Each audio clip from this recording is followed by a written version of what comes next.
एक ज़माने का ज़िक्र है। इस सरज़मीन पर बहुत दूर एक जोड़ा रहता था। उनको बच्चों की बहुत ख्वाहिश थी, पर उनकी कोई औलाद नहीं थी। कुछ टाइम गुज़रने के बाद वो जवान औरत उम्मीद से हुई। उनको बेटी की बहुत ख्वाहिश थी। एक दिन वो अपने घर की खिड़की से बाहर देख रही थी। उसे एक बहुत ही खूबसूरत सलाद का बाग नज़र आया। उसी लम्हे उसने सोच लिया कि मैं ये सलाद लाज़मी खाऊंगी। उसके शौहर ने कहा, तुम परेशान मत हो, मैं तुम्हें सलाद लाज़मी लाकर दूंगा। उसने आहिस्ता आहिस्ता अपनी भूख खो दी, खाना पीना छोड़ दिया और वो बहुत कमज़ोर हो गई। आखिरकार उसके शौहर ने कहा, मैं सलाद के बाग में जाता हूँ और तुम्हें सलाद ला कर देता हूँ। तुम्हें पता है वहाँ जाना कितना ख़तरनाक है? वो औरत बोली। सलाद के बाग के बिल्कुल सामने जादूगरनी के घर का दरवाज़ा था और बाग की दीवारें भी बहुत ऊंची ऊंची थी। वो आदमी बहुत कोशिश के बावजूद दीवार फलांग कर बाग के अंदर गया और कुछ सलाद लेकर आया। आखिरकार उसकी बीवी ने थोड़ा सलाद खाया और उसे थोड़ा सुकून महसूस हुआ, पर इतने से सलाद से उसका कुछ भी नहीं बना। उसको और सलाद खाने की तलब हो रही थी। अगले दिन वो दोबारा बाग में गया, पर उस वक्त जादूगरनी उसका वहाँ इंतज़ार कर रही थी। तुम्हारी हिम्मत कैसे हुई मेरे बाग में आने की, मुझसे पूछे बगैर सलाद लेने की? मेरी बीवी हामला है, वो ये सलाद खाना चाह रही थी। वो दिन ब दिन बहुत कमज़ोर होती जा रही है। आप मुझे सलाद लेने दें। तुम सलाद मुझसे पूछ के भी ले सकते थे, वो जादूगरनी बोली। हमें आपसे डर लगता है, इसलिए मैंने आपसे नहीं पूछा। अब तुम्हें सज़ा मिलेगी। तुम्हें मेरे साथ एक मुआहिदा करना होगा। तुम्हारा जब बच्चा होगा तो वो तुम मुझे दे दोगे। वो आदमी डर गया और उसने फ़ौरन ही हाँ कर दी।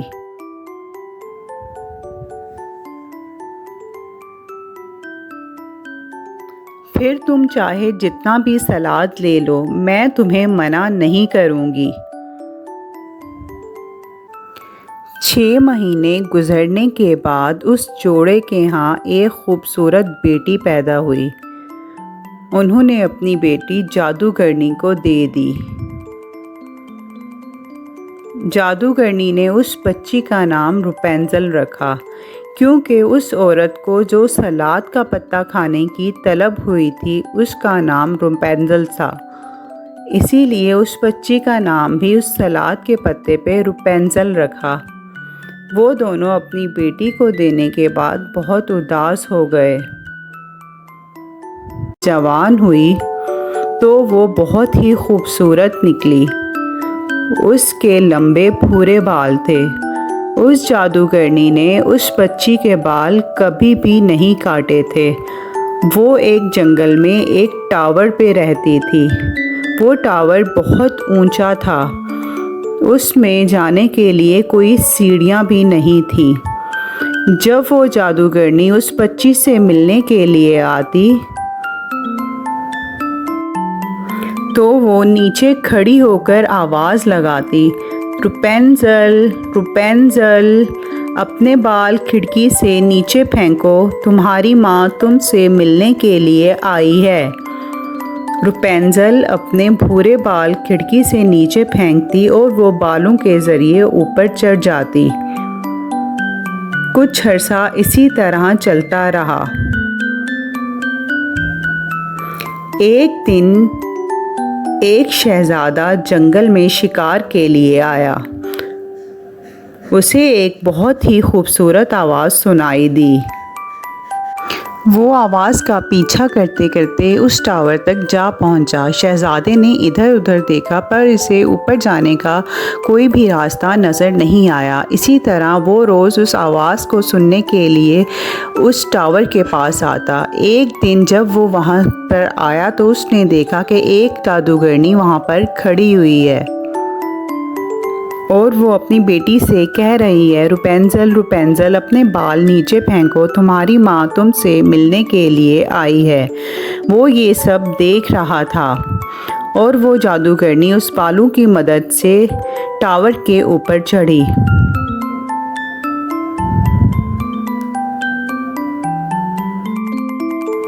जादूगरनी के जाने के बाद अगले दिन वो शहज़ादा सूरज ग़रूब होने के बाद उस टावर के पास आया।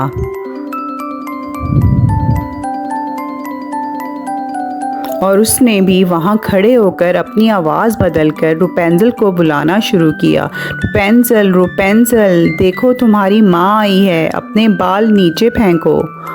रुपेंज़ल ने उस शहज़ादे की आवाज़ सुनकर अपने बाल नीचे फेंके और वो उन बालों की मदद से ऊपर खिड़की पर जा पहुंचा।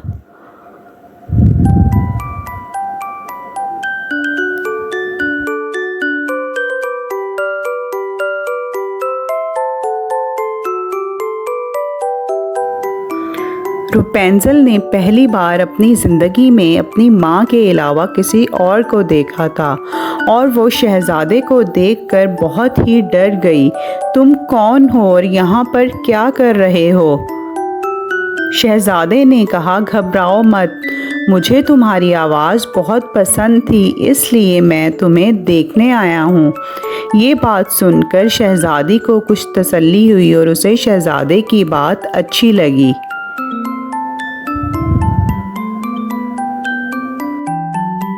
इसी तरह कुछ दिन गुजरते गए। जादूगरनी को कुछ भी पता ना चला। शहज़ादा रुपेंज़ल से मिलने के लिए आता रहता था।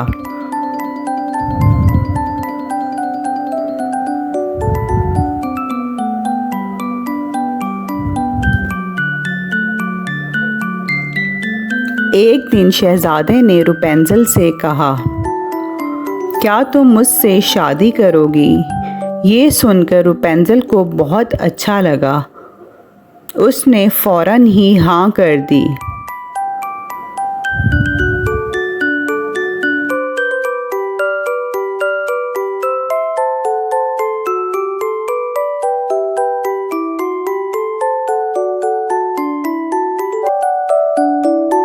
पर रुपेंज़ल को टावर से नीचे जाने के लिए कोई रास्ता नज़र नहीं आ रहा था। वो सोच में पड़ गई। फिर उसे एक बात याद आई। शहज़ादा जब भी रुपेंज़ल से मिलने के लिए आता तो उसे कपड़े का एक छोटा सा पीस देता। वो ये पीस जमा करती रहती। वो उस पीस से रस्सी बनाना चाह रही थी पर एक दिन रुपेंज़ल से बहुत बड़ी गलती हो गई। उसने जादूगरनी से कहा, माँ आपसे तेज़ तो शहज़ादा ऊपर आता है। जादूगरनी को बहुत गुस्सा आया। कौन शहज़ादा? कौन आता है तुमसे मिलने? बताओ मुझे।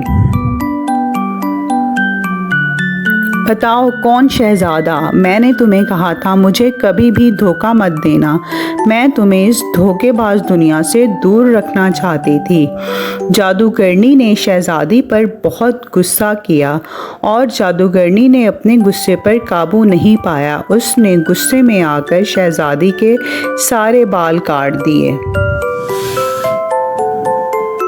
रुपेंज़ल के बाल काटने के बाद उसे एक दूर सहरा में छोड़ के आ गई और ख़ुद वहीं उसी टावर में रुकी और उस शहज़ादे का इंतज़ार करने लगी। शहज़ादा वहाँ पर आया और उसने आकर रुपेंज़ल को बुलाना शुरू किया। रुपेंज़ल रुपेंज़ल देखो तुम्हारा शहज़ादा आया है, अपने बाल नीचे फेंको। जादूगरनी ने रुपेंज़ल के बाल नीचे फेंके और वो ऊपर आया। शहज़ादा बेखबर था कि उसके साथ क्या होने वाला है। जब वो ऊपर खिड़की में पहुंचा तो वो जादूगरनी को देखकर डर गया। और उसे कुछ समझ नहीं आ रहा था और डर के मारे वो नीचे ज़मीन पर गिर गया। जादूगरनी ज़ोर ज़ोर से हंसने लगी। झाड़ियों पर गिरने की वजह से शहजादे की जान तो बच गई, पर कांटे आंखों में जाने की वजह से अब शहजादा देख नहीं पा रहा था। शहजादा बहुत परेशान हो गया। वो पूरे जंगल फिरता रहा और रपुंज़ल को ढूंढता रहा। वो परेशानी में चलता चलता बहुत आगे पहुंच गया और चलते चलते उसी सहरा में पहुंच गया। उसके साथ एक बहुत ही अजीबोगरीब बात हुई। कुछ आगे जाने के बाद उसे वही आवाज़ सुनाई दी। वो पहचान गया, ये तो रपुंज़ल की आवाज़ है। इसने रपुंज़ल को बुलाना शुरू किया, रपुंज़ल, रपुंज़ल।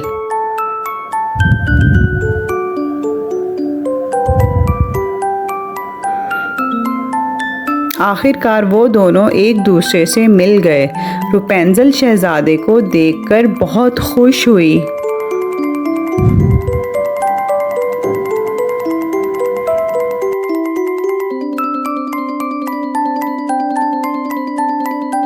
रपुंज़ल शहजादे के गले लगी और शहजादे को देखकर रोने लगी।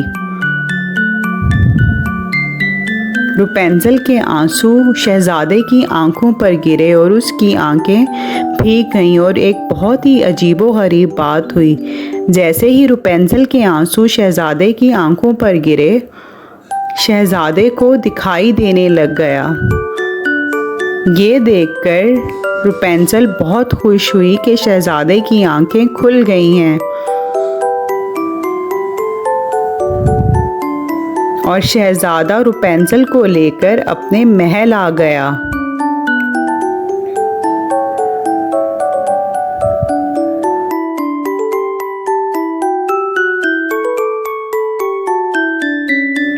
जब वो दोनों महल पहुँचे तो सब ने बहुत खुशी से उन दोनों का इस्तकबाल किया। इसी तरह वो दोनों खुशी खुशी अपनी ज़िंदगी गुजारने लगे और वो दोनों एक दूसरे के साथ बहुत खुश थे।